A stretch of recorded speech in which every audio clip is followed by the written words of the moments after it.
The radical, fundamental principles of freedom, rational self-interest, and individual rights.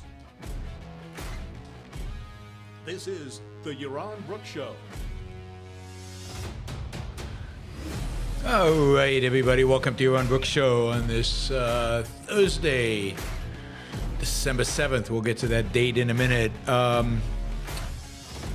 Yeah, this is fun. I'm having a blast. This is already my second show today. First one in English, though.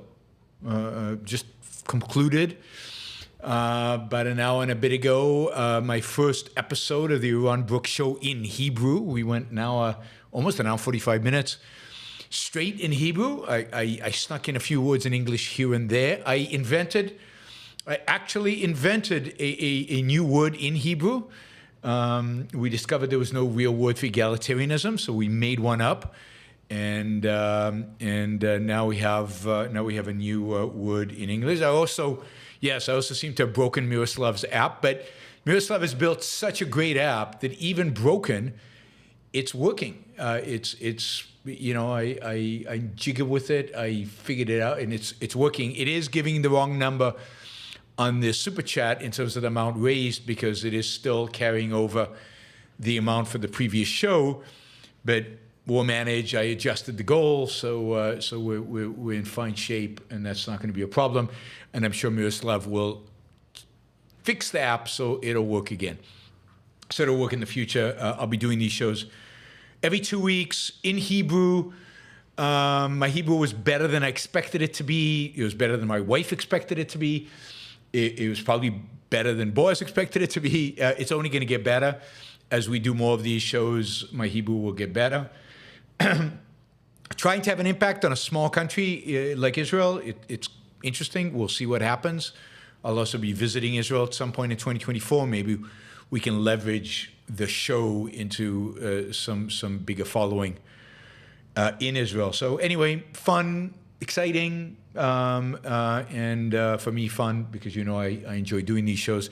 It was a little hectic finishing that one, starting this one up. That's a little challenging, but we'll see. We'll see what we can do in the future. Maybe move this one hour further into in later in the day. And of course, we've got a third show tonight. Third show.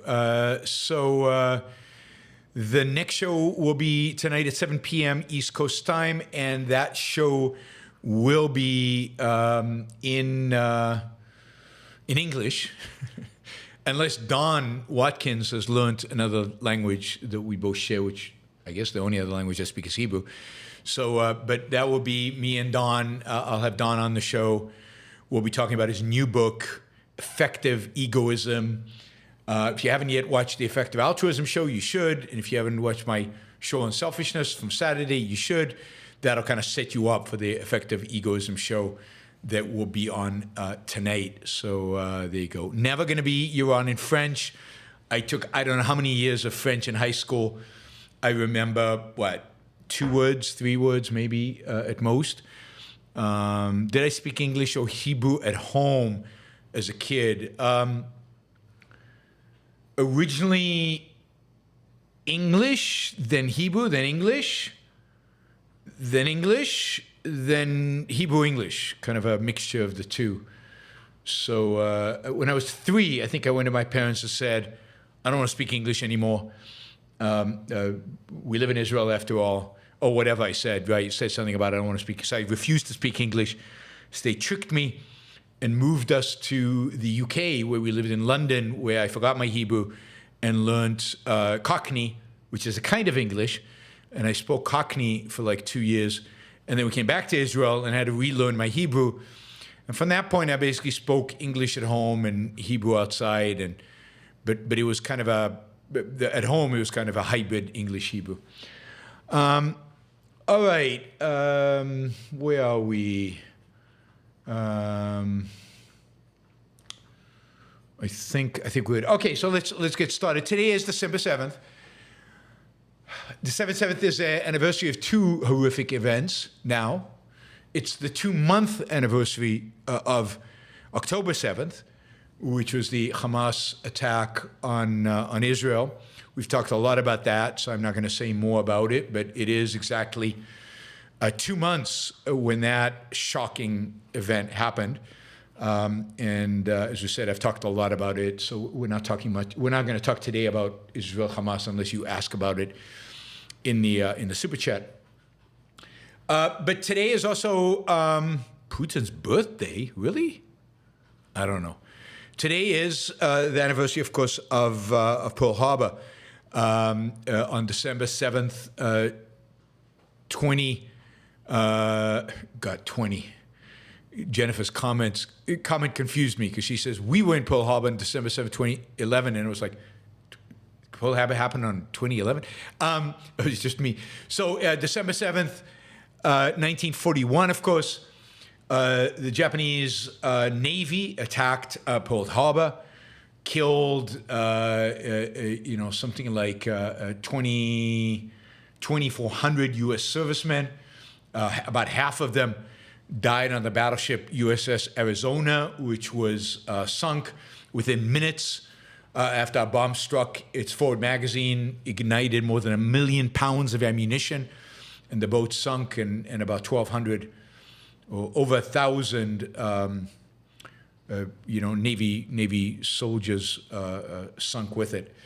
The attack damaged 19 U.S. warships, 300 aircraft, and was just a blow to the U.S. It was just a stunning blow to the United States. If you really think back at it, Pearl Harbor is probably ranks as the biggest military error, mistake a nation has ever committed. Japan could have continued dominating Asia, could have continued attacking Hong Kong, Malaysia, New Guinea, Dutch East, whatever, Guam, and Guam, the rest, Guam was American, but pretty much everything else, with the exception of the Philippines, and maybe even potentially going to Australia, without ever engaging with the United States. The United States was in the throes of a very much a non-interventionist perspective. It was very much, the United States did not want to enter World War II. At least the American people didn't want. We want to debate whether Roosevelt did or not. But clearly, it was an unforced error. I mean, think about it.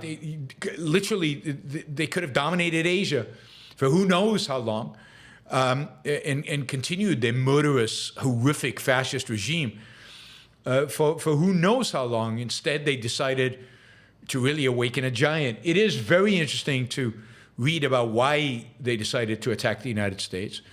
Really, it was motivated by the idea that while the United States was very large, had a large population, had an industrial base that was about 20 times bigger than the Japanese, they really did believe that America was rich and fat and spiritually weak, and that it would not engage, that it would fold, that it would not rise up to the challenge. They really believed that. If you think about that, Putin believed that about Ukraine and about the West's support for Ukraine. He might be right now, but he believed that the West would never support Ukraine and he could take it.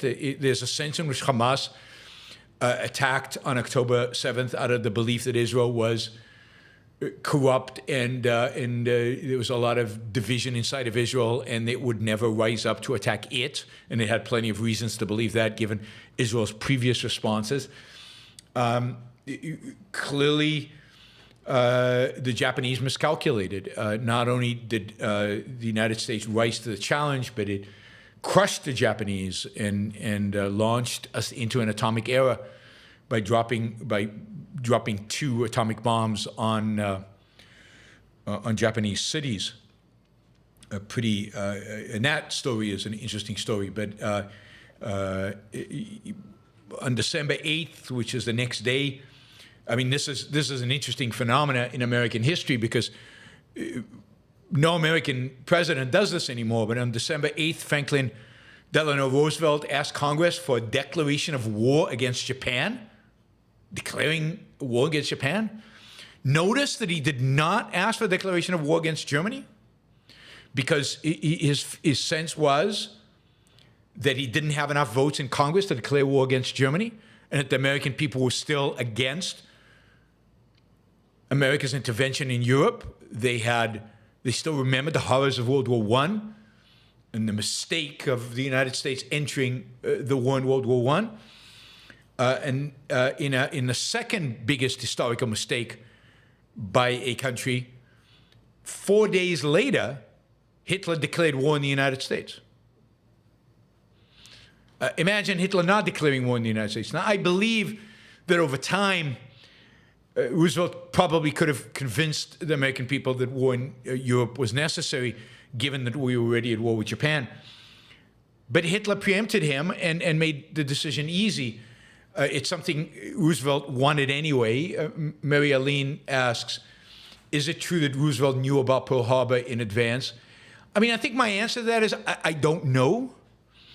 There is some historical evidence that he did. Ayn Rand certainly believed that he did, that he let it happen so that would allow him to enter the war. I don't know. I haven't researched this enough. I would have to really dig in to figure that out. But certainly Ayn Rand believed that, and there is some evidence to suggest that that is true. But in any case, Japan attacked, Hitler declared war in the U.S., both sealed their fates by doing that, and the war in Europe would have gone a lot differently if the United States had never entered it.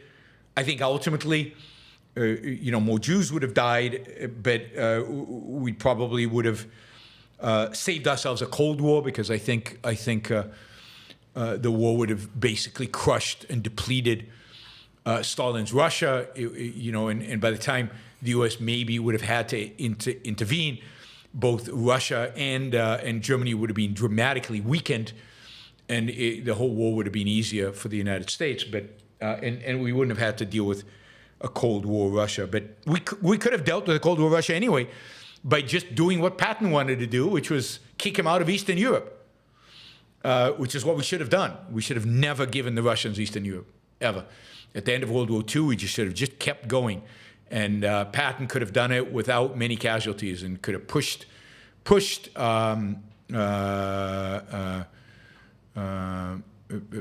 it forward. All right. Anyway, so yes, today is an important day in American history. It unfortunately will become an important day in Israeli history. Let's hope. I think this is hope beyond hope, but let's hope that Israel is as victorious over Hamas as the United States ultimately was over the Japanese. All right, there was a debate yesterday, another Republican debate. I watched bits of it. I can't tolerate these things, really. Nothing really new, nothing really exciting. I mean, the most important thing about the debates is that Donald Trump continues not to show up, and the Republican Party continues not to care. It is really, really.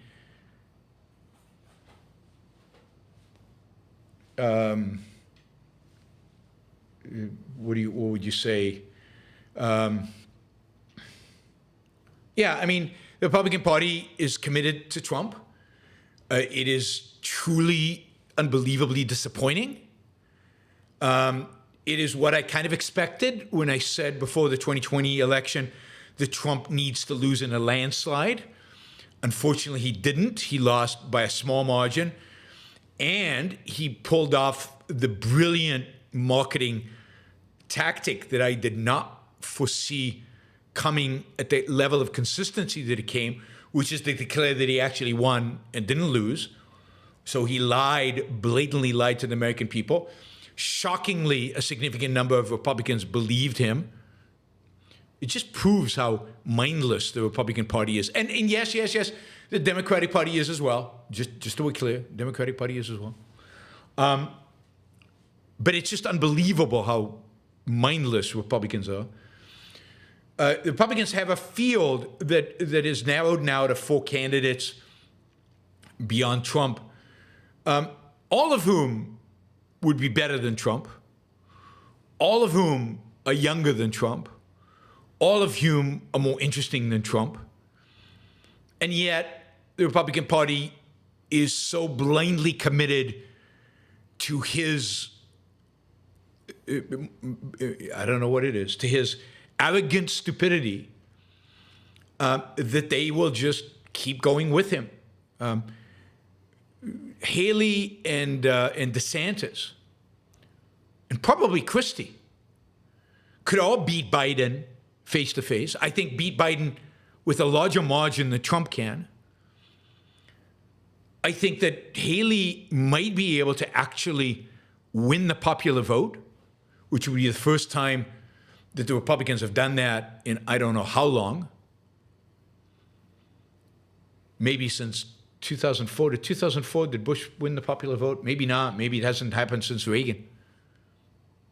I really think Haley could win the popular vote. But that, too, doesn't seem to matter to Republicans. All they care about is Trump. Mindless, stupid, ignorant. And you can't tell me, oh, it's Trump or Biden. That's the only choice you have. No.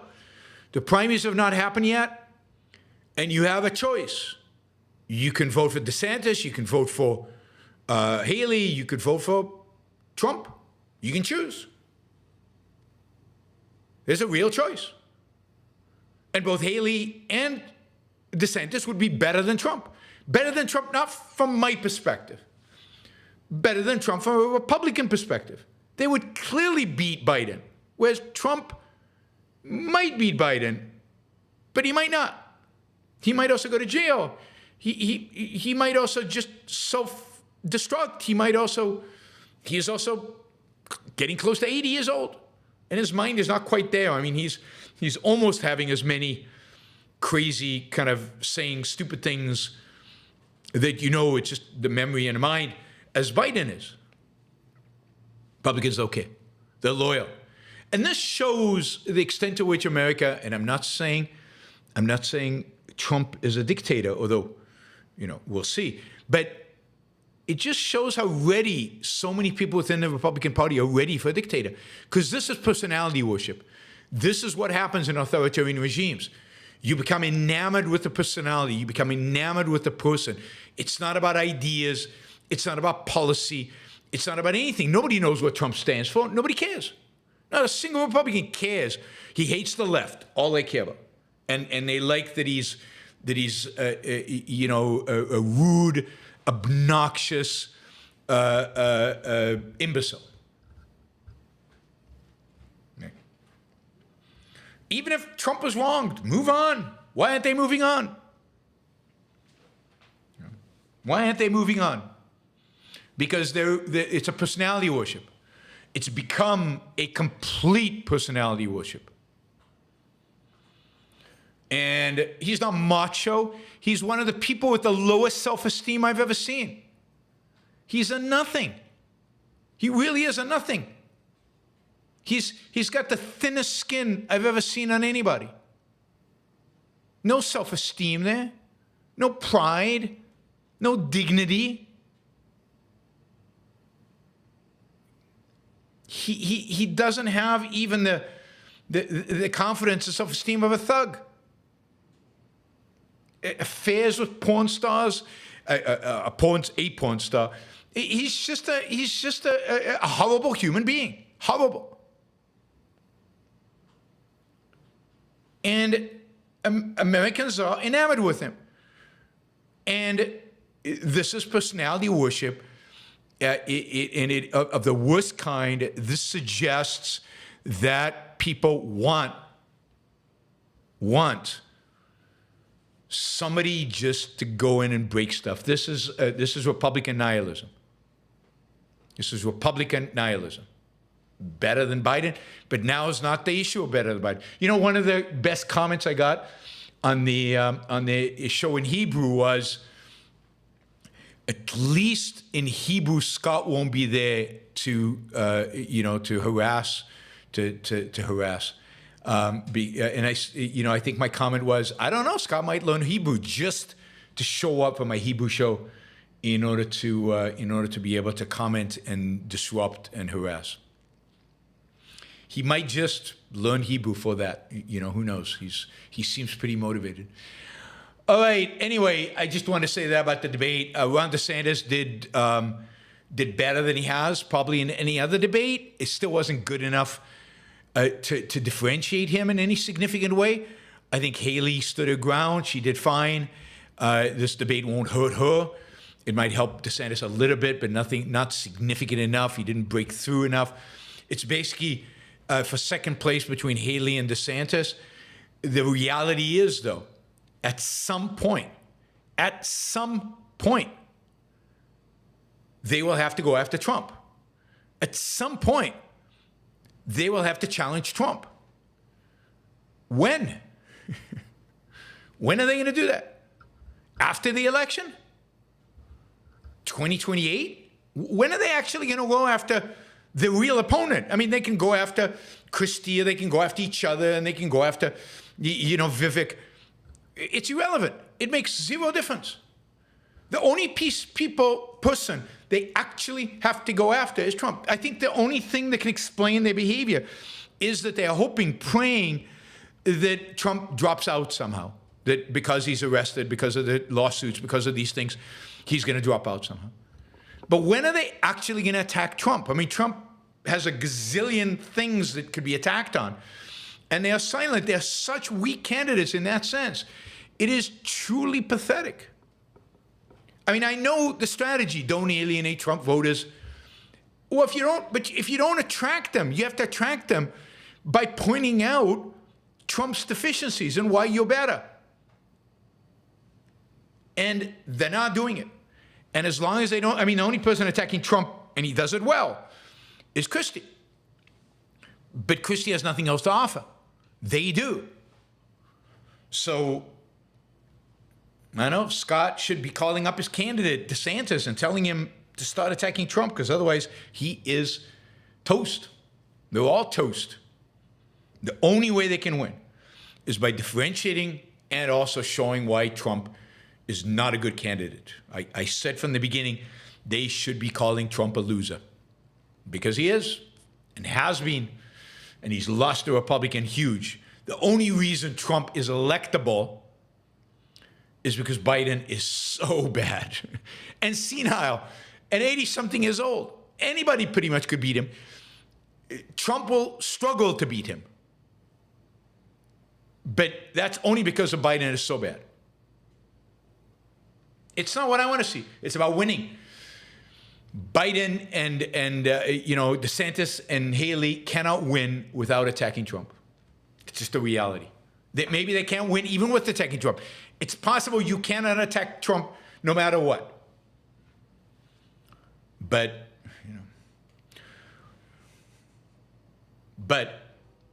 attack him on COVID. There's a lot you could say about Trump and COVID. He was awful in every respect. From burying his head to the sand, to advocating for lockdowns, to changing his mind all over again. Complete disaster. Attack him on COVID. Maybe he goes to jail and that saves DeSantis and Haley. We will see. We will see. All the attacks are being mild and weak and pretty pathetic.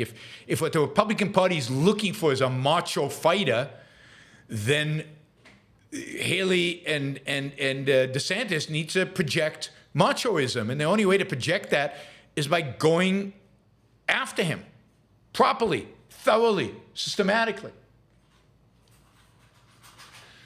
Of course, DeSantis has the challenge that he locked down Florida too, but we'll put that aside.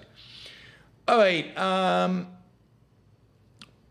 we continue to observe. I continue to observe really the real panic that's going on around China and China's economy, and the fact that China is imploding internally. Not only the real estate market, finance, banking, tech companies, innovation, with exception here and there, you hear something from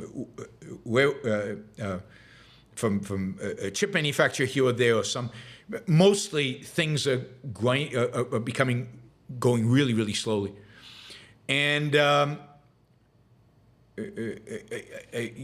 think this is widespread. I think China will try to stimulate the economy through government, so maybe GDP numbers won't go down quite as much, but the economy in China through and through is really struggling, pretty much in every sector. One strong indication of this is the fact that Wall Street, American investors, are pulling their money out of China really, really, really fast. Over the last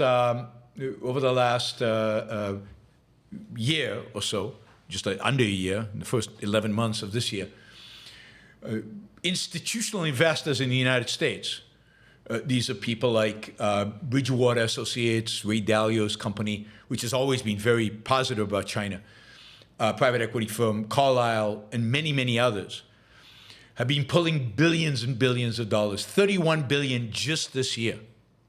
If you remember last year, Sequoia, the legendary venture capitalist firm that had a significant number of partners in China and invested huge amounts in China, basically divested, split the China entity into an independent entity, and will now the Sequoia U.S. will focus exclusively on U.S., Western Europe, but non-China investments. $31 billion has moved out of China. Almost no money has been raised for China-focused private equity, venture capital from U.S. investors. China, which to a large extent grew and succeeded economically because of large capital flows, particularly in the early 2000s and the in the late 20-teens, but from 2001 on, but even going back to the 80s, because of massive inflows of capital from the West, this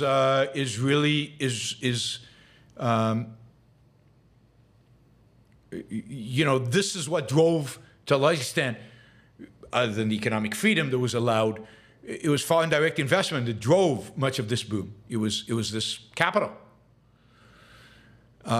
That era looks like it's over. It'll be interesting to see what happens in 2024. And look, Wall Street is not pulling their money out of China because of the way the Uyghurs are being treated. Wall Street is not pulling out of China because of, COVID. During 2020, 21, they were still investing heavily in China. Wall Street is pulling out of China because of the horrible economy that China has right now.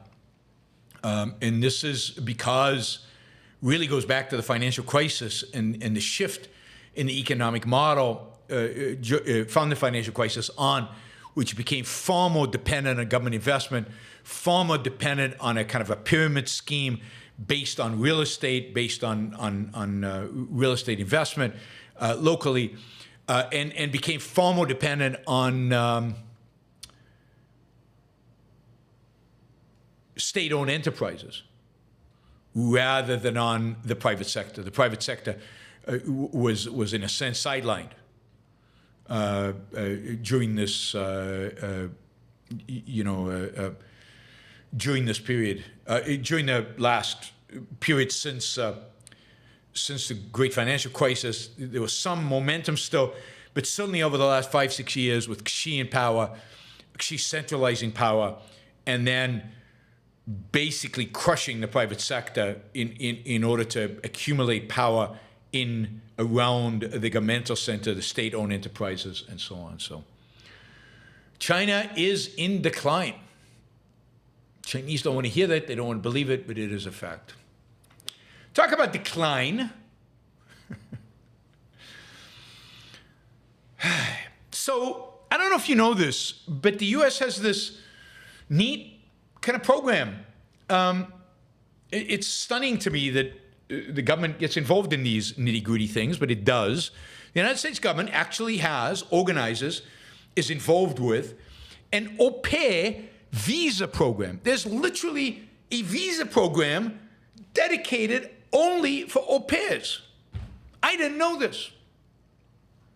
It was started in 1986. Reagan. It was started by the State Department.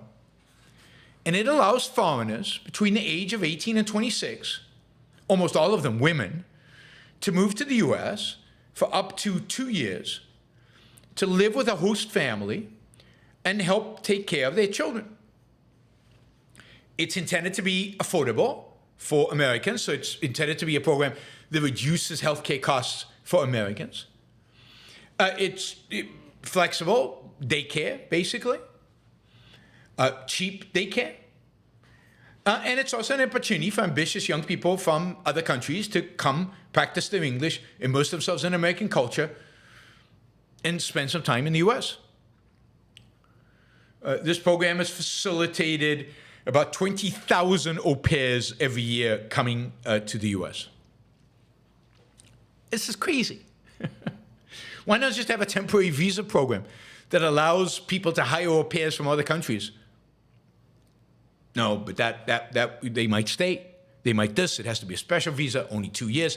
And it actually specifies how much the host family has to pay the au pair. So right now, host families, and this is on the Wall Street Journal article today, right now host families are required to provide au pairs lodging, food, and weekly stipend, currently set at a minimum of $195.75 a week for up to 45 hours of work.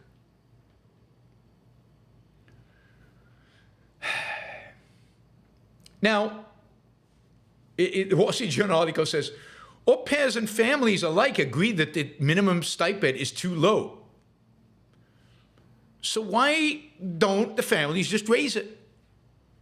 Why don't the au pairs just demand more? What does too low mean? Too low for whom and for what? What's the market clearing price? What's the price at which families get the au pairs they want? What price is that set at? The government has to determine a minimum price. Anyway, the Biden administration doesn't like this.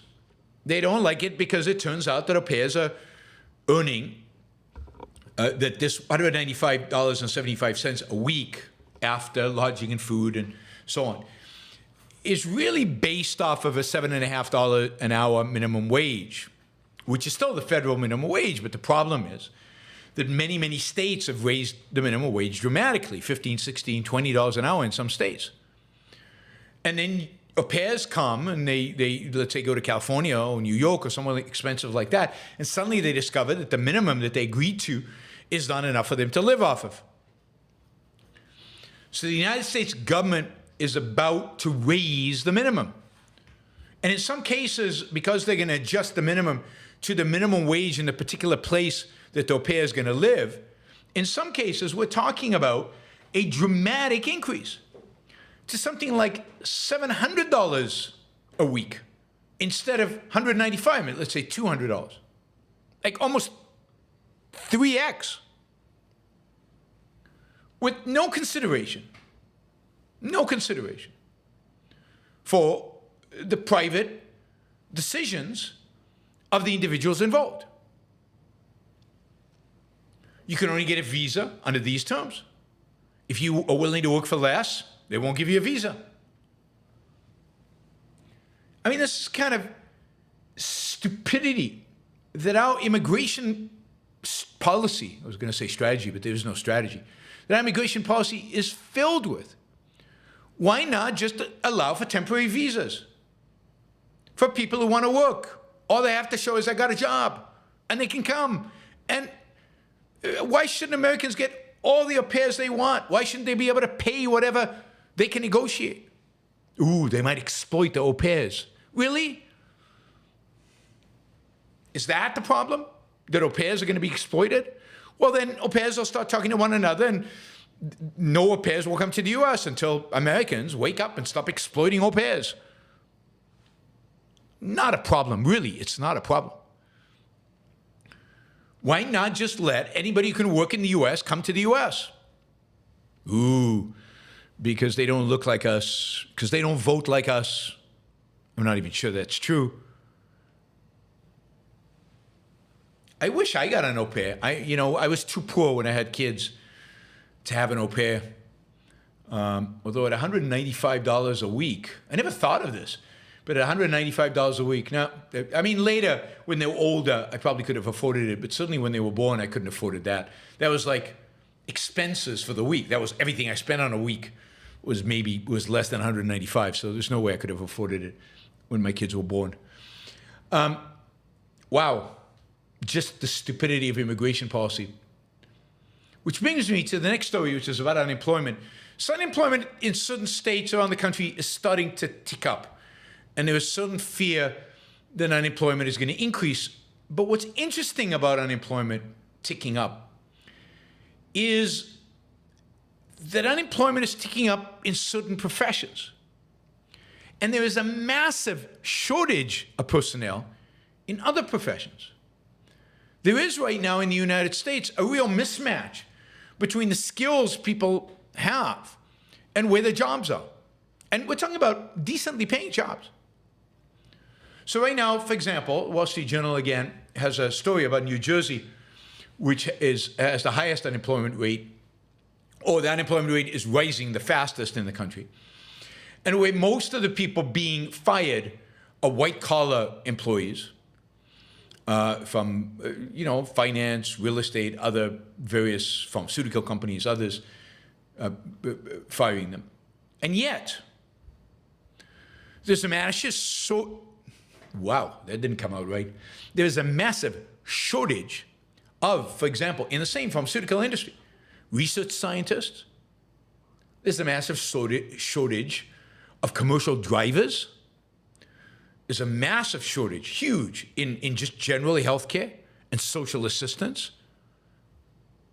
Sounds like au pairs. Massive shortage for the leisure and hospitality business, construction, all over the country. Americans are losing white-collar jobs, but they're not going to take these jobs. And the people who are unemployed right now either don't want a job, well, they don't want a job, or they're not qualified for these jobs. So the United States today has this enormous potential for wealth creation, for job creation, for production, for economic growth, for better health care. And we're not meeting it. And we're not meeting it because we have stupid immigration laws. I mean, there are millions of people out there who would love to get a construction job in the United States. And maybe then we could build enough houses to actually stabilize our housing markets. Healthcare is a massive shortage of, the highest shortage is in healthcare. We need doctors, nurses assistants, people that wheel the cots in the hospitals. We need people to take care of old people. Americans are going to do that? No. Don't have enough doctors because of socialized medicine. It's not lucrative enough. We don't have enough nurses. It's a difficult job. But there are plenty of doctors, nurses, and just people who are willing to help other people. Help the elderly. Plenty of people around the world who would love to take these jobs. Imagine if we had more doctors in the U.S. Well, healthcare wouldn't cost as much. It would be better. We wouldn't have to wait in lines to get in to see a doctor. I don't know how about by you guys, but in many states in America today, you want a specialist? Wait months.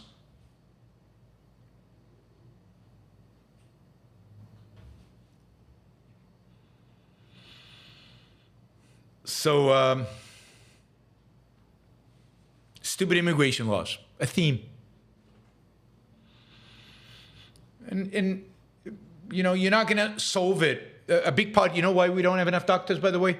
One of the reasons is because the American Medical Association basically has restricted, has worked hard, lobbied hard to restrict the number of students accepted into medical schools. Not Obamacare, not any of that. But the very fact is that existing doctors who already have the job, don't want competition. So they have lobbied and made sure that medical schools are shrinking.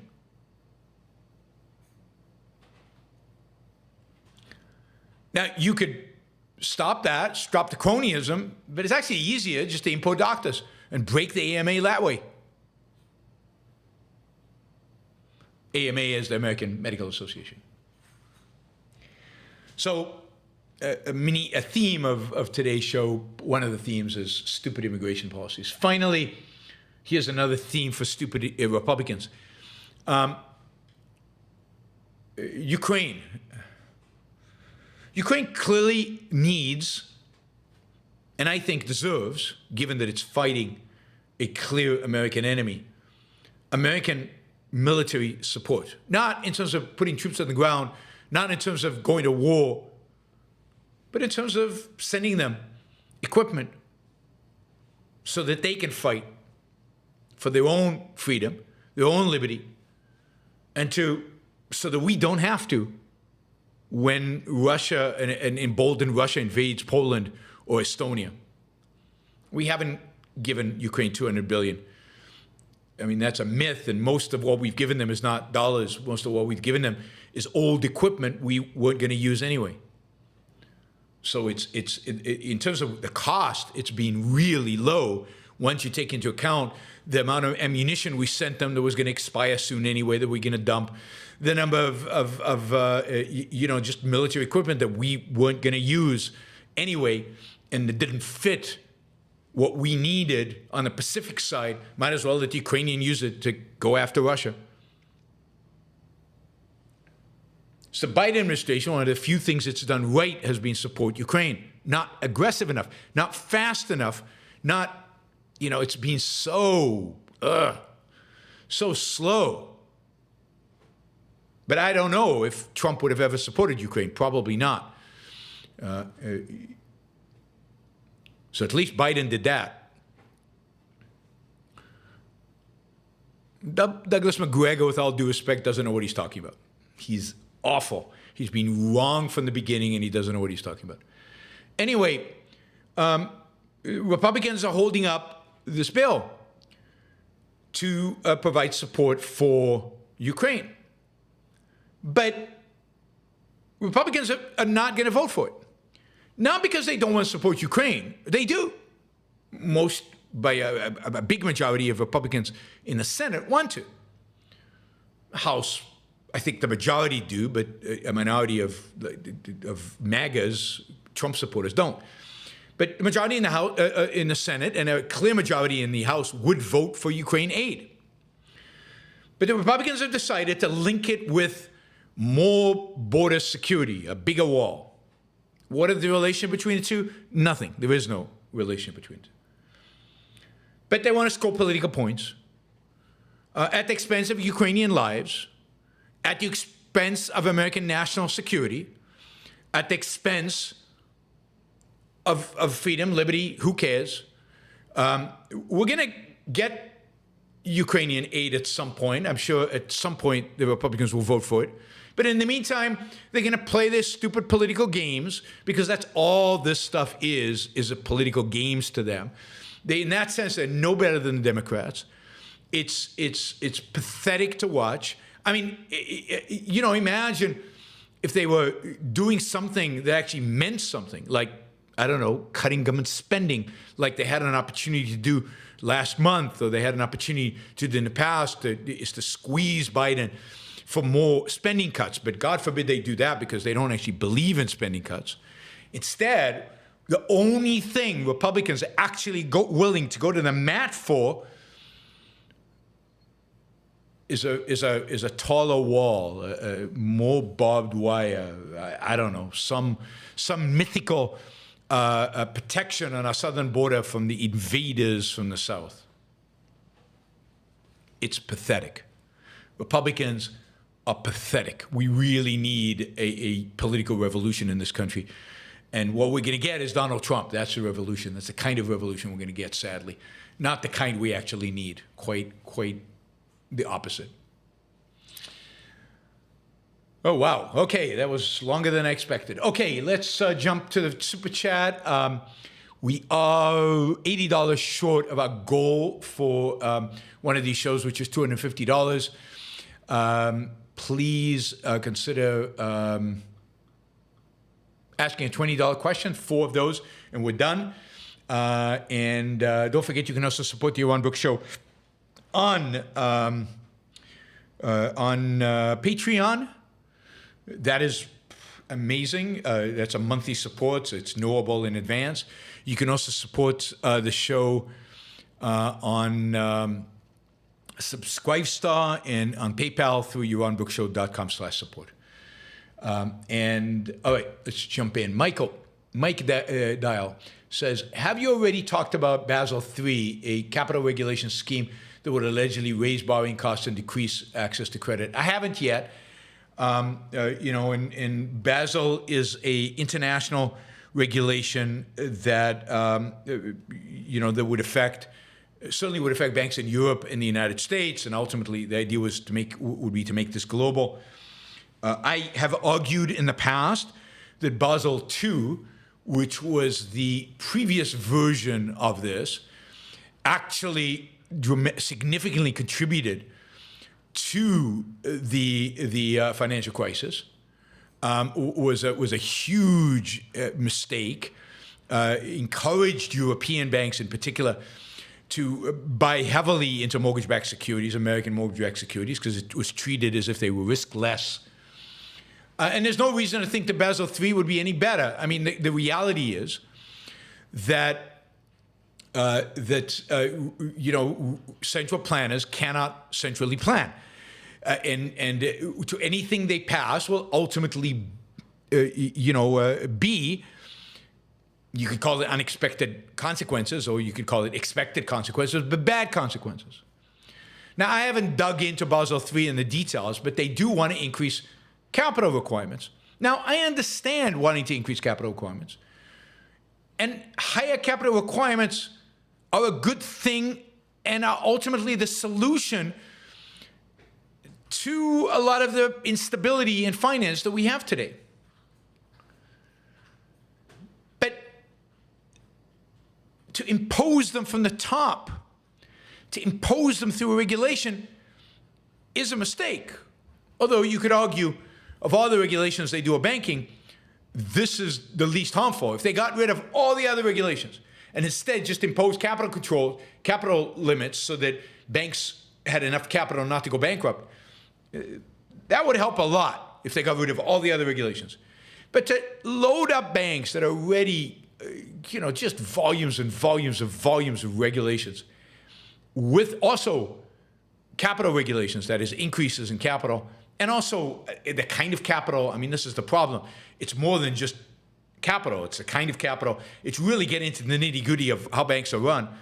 It's just a fundamentally wrong and disastrous thing. I think the way the bankers defended themselves the other day in front of Congress is not the right way to defend it, because they were saying, we'll have less capital to give the American people. Yeah, but maybe that's a good thing. Maybe there's too much credit out there. Maybe, because in a free market, I think banks would have more capital. In a free market, there would be probably less credit than we have today. But the only way to know that, and the only way to get to the right capital ratios, and the only way to get to the right types of capital, the only way to do that is to let the market determine them. Let banks that overextend themselves go bankrupt. But that requires doing away with all the regulations, because the regulations are what drive banks into bankruptcy today. And banks have no choice but to have low capital levels today because of government policy, because of the way the government runs, because of the government's regulatory regime, which is too much for me to cover today, but at some point we can talk about. But so what you need to do is unwind the entire regulatory framework and let markets determine capital. All right, Sylvanas with $50. Thank you, Sylvanas. Is Vivek lost down a rabbit hole yet? I didn't watch the debate because I was busy. Yeah, I mean, he's gone. I mean, what was the conspiracy yesterday that was pitching, not during the debate, but right afterwards? God, I forgot. I just read about it. I don't know. It's like he's trying desperately to compete with Trump for the wacky vote, the completely nutty, crazy vote. And, to do that, he's willing to embrace some pretty bizarre, ridiculous conspiracy theories. Now, the sad thing about Vivek is he has some really good ideas. He's good because of Alex Epstein, his impact on climate change, but so is DeSantis now. DeSantis seems to be impacted by Alex. He's good on cutting government spending. He claims, at least, who knows if he'd have to actually do it. Yeah, I mean, Vivek is lost. I mean, what was the conspiracy? I can't remember the conspiracy theory. Anyway, maybe next time I'll figure it out. But yes, he's way down the rabbit hole. He's lost. And all he can do is try to mimic Trump in personally attacking his rivals. And it's all about personal attacks. Yeah. And the argument is that Nikki Haley's bought, I mean, which is stupid. All politicians are bought. There's not a single politician that doesn't have, these deep connections in and is not using those connections. It's not like DeSantis has not gotten contributions from the right people. It's not like if he left the governorship right now, wouldn't be going around giving talks for $300,000 a pop. This is the way American politics is built, to expect somebody not to give a talk when they're offered $300,000, or to not accept money from, I don't know, Jamie Dimon towards their PAC in order to get reelected, is to expect insanity and to expect somebody who can't win. So, Vivek is nuts. I think he lost it completely, really, after the first debate, where he got a bump but then declined dramatically. And since then, he just seems to embrace more and more and more kind of nutty conspiracy theories, which is too bad, because some of the ideas he presents are actually pretty good. All right, Hiram, Miroslav, thief in laws. I don't know what that means. Languages. Well, for what that's worth, you did say you lived in South Africa for some time, or parents. How much is Afrikaans different from Dutch? I have no idea what this means. But the bottom line is, I never lived in South Africa. I visited it a few times. I spent some time there, but I never lived in South Africa. My parents were born in South Africa. That's why they speak English at home, and that's why we spoke English at home. How different is Afrikaans from Dutch? I don't know. I mean, it's different, but how much, I don't know. I don't know Dutch or Afrikaans well enough to be able to tell the difference. Andrew, is the MAGA crowd capable of mass violence if Trump leading Biden, or if Trump's leading Biden, or wins and then is put in jail? Are our institutions strong enough to shut down political violence in America? Just wondering how bad it could get. I think what you really should be afraid of is not widespread political violence because Trump loses, or widespread political violence because Trump goes to jail. I think ultimately that won't happen. I don't think the MAGA crowd is organized enough, committed enough, and would engage in that kind of violence. I think the real fear is Trump winning and eroding both the sense and just the very principle of liberty in this country in ways that no president has done in the past. And Trump indicated his intention to do this. He has. And in his first administration, first term, he tried but didn't have the power, didn't have the people around him. He actually surrounded himself the first time with some good people. This time there will be no good people around Trump. That's the scary thing. So last time there were people in foreign policy who really reined him in, who really, you know, whether it was Bolton or Kelly or Mathis, or all these guys are like head and shoulders above Trump. They're more knowledgeable, they're more American, they're more pro-American, they're more intelligent, they're smarter, they know more history, they know everything. Trump's like a buffoon as compared to them. So they reined him in. Nikki Haley, she was at the UN. They were all better than Trump. Even Kushner, Jared Kushner, better than Trump. So we got decent policies. You know, he had a good guy at Energy, the former governor of Texas. He had some good guys in, you know, in pretty much every department. And shockingly, it turned out that the people he appointed for the Justice Department were independent enough to go tell Trump to take a hike. And that happened early on. I forget his name. The former senator who was one of Trump's biggest supporters and was appointed as the head of the Justice Department, and then was you know, fired, resigned very, very early on in the Trump administration. It turns out even Barr, even though Barr is later, Barr at the end was actually had more integrity than I expected. I thought Barr was terrible, but when it really came down to Trump undermining basic freedoms in America, Barr drew a line. And this is true. He put into positions people who are good in economics. Jeff Sessions, thank you. Jeff Sessions, who was a senator, one of Trump's biggest supporters.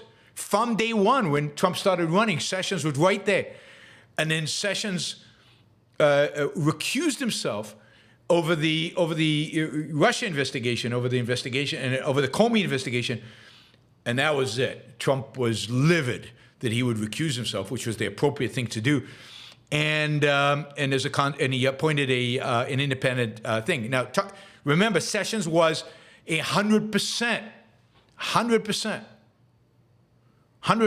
pro-Trump. He didn't let people roll him. He looked at the evidence and thought that it was what was required.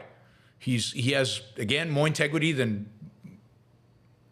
some of you, I guess. And the result was that he got fired. So now let's think about a second Trump administration. Only Trump loyalists. Only people who do exactly what Trump tells them. Indeed, many of the people Trump brings in are more anti-freedom and anti-American than Trump is anti-American. They will push him to his crazy views. They won't moderate him. They will encourage him. Imagine a Justice Department run by a Trump yes man. Will you ever see a fair election again?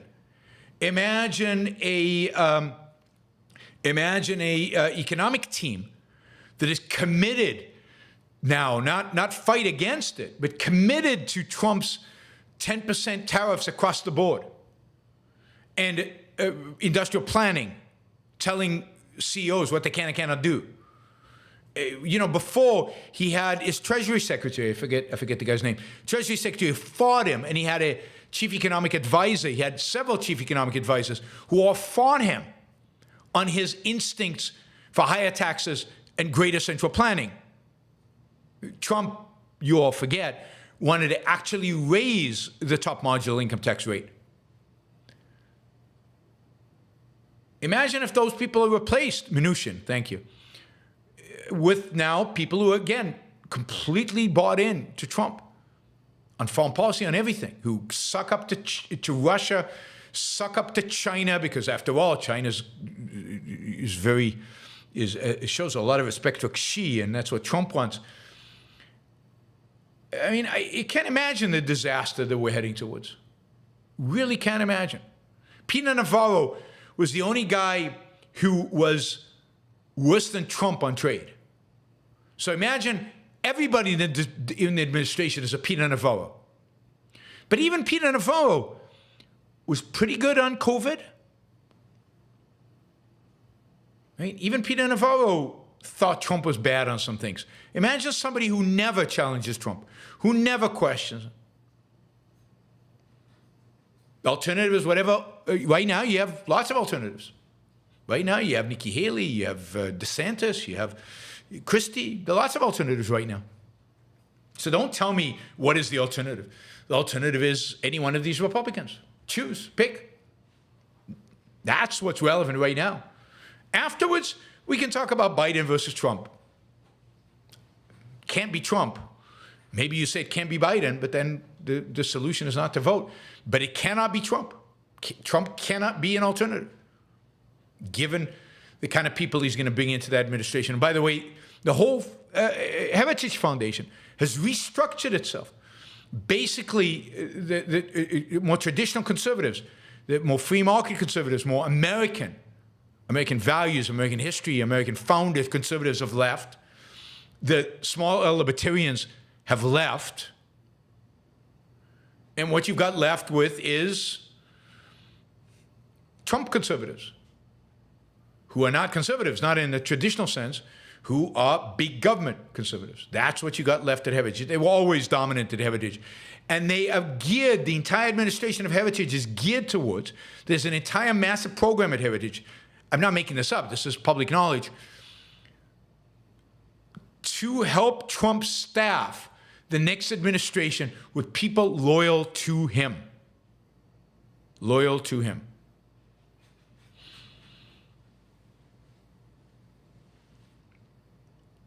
That was a long answer. All right, Amir Cat, loved your Hebrew show.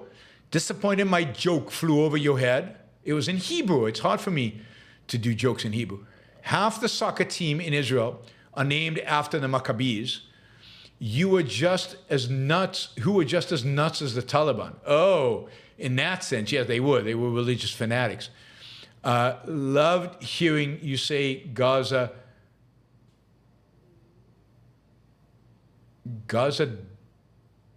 delenda?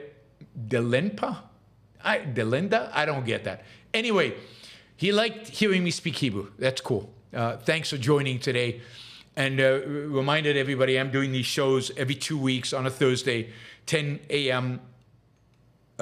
East Coast time in Hebrew. Please join me. All right, The Godfather, even if a peace deal is reached, should IDF still take out the Hamas and PIJ leadership?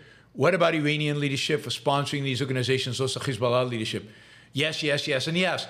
I mean, you can't reach peace unless the leadership is taken out. You can't reach a peace unless the entire leadership is taken out of Hamas, of Palestinian Islamic Jihad, maybe even broader than that. Maybe the current leadership of the PLO needs to be taken out. So I don't know what a peace deal, there's no peace deal possible with these people, and there's no peace deal possible with the current leadership of the PLO. The entire leadership of the Palestinian people needs to be taken out. The Palestinian people themselves need to be brought to their knees. Need to be shown to them that they have no chance. Well, they have to believe this. They have no chance ever to defeat Israel, that they have no chance ever to gain a Palestinian state. They have to completely accept that they have lost. That won't happen until Hezbollah leadership is dead. Not just Hezbollah leadership, the ground troops, the entire infrastructure of Hezbollah, and until the Iranian leadership is replaced. So that's a big task. It's going to be hard for Israel to do it by itself, but that is going to be a requirement. Wyatt, Amy Peikoff and Richard Salsman. Wow, there's a combo. Salsman on, had Richard Salsman on, and they were both hopeful about Milei. Does this presidency have real potential to promote freedom movements? Yeah, I mean, I'm disappointed in Amy for having Richard Salsman on. Richard Salsman is a nutcase and is explicitly stated how much he is an enemy of mine. So that is disappointing. But beyond that, and affiliated with the Atlas Society and everything else, I'm disappointed, Amy, for having him on. But does Milei's presidency promote freedom movements? Maybe. It really depends on how he does. I mean, I am very positive about Milei because Argentina needs somebody like that. I'm hopeful, although I'm not yet 100% convinced, that he will shake things up enough to get Argentina on the right track, that he will create enough cognitive dissonance, economic dissonance, really shrink government enough. I don't know if he's ever going to dollarize. I don't know if he'll ever shut down the central bank. I'm a little suspicious of his appointment to Treasury Secretary of the Economy. It is a guy who was a Treasury Secretary under Marquis, and Marcy, who didn't do enough. They weren't radical enough. This is the key question. Will Milei stay radical in his governing, not just in his campaign? If he does, it could be a huge boon because he could be successful. Even if he's only partially successful, he could be successful. And that will definitely give a boost to freedom movements around the world, to other candidates who have radical ideas. But he first has to be successful. And I'm worried. I'm worried because, and maybe he's doing this strategically, and maybe he's smarter than all of us, and certainly smarter than me. And maybe this is what you have to do. That is, he's playing to his more moderate, to more moderate supporters. That's what he seems to be emphasizing. And to that extent, to the extent he's playing to them, I hope he's just doing that for political reasons and doesn't actually compromise them, right? Doesn't actually compromise them.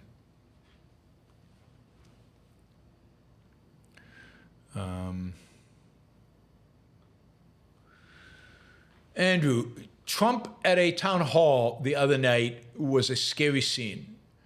The audience wearing Trump hats, laughing at everything he says, jumping up in standing ovations, cult of personality. Yes, that's what we have.